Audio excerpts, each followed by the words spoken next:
پونچھ ضلع میں شیعہ مسلمان نے سیاہ علم لہرا کر محرم کے ماتمی مہینے کا آغاز کیا۔ ملک اور بیرون ملک کی طرح پونچھ میں بھی شیعہ مسلمان کی طرف سے ہر سال کی طرح اس بار بھی پونچھ کے امام بارگاہ میں علم کالا جھنڈا پھہرا کر کربلا کے شہیدوں کو یاد کیا گیا۔ اس موقع پر امام بارگاہ میں سینکڑوں کی تعداد میں بزرگوں، نوجوان اور بچوں نے حصہ لیا اور لوگوں نے کربلا کے شہیدوں کو یاد کیا۔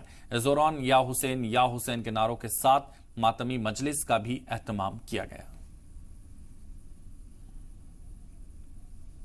محرم الحرام سن 61 ہجری نواسہ رسول جگر بند بطول حضرت امام حسین علیہ السلام نے کربلا کے میدان میں اپنے اور اپنے تمام عزیز و اقارب اپنے اصحاب باصفا کی عظیم الشان قربانی بارگاہ خداوندی میں پیش کر کے اسلام کو حیات جاویدہ بخشی۔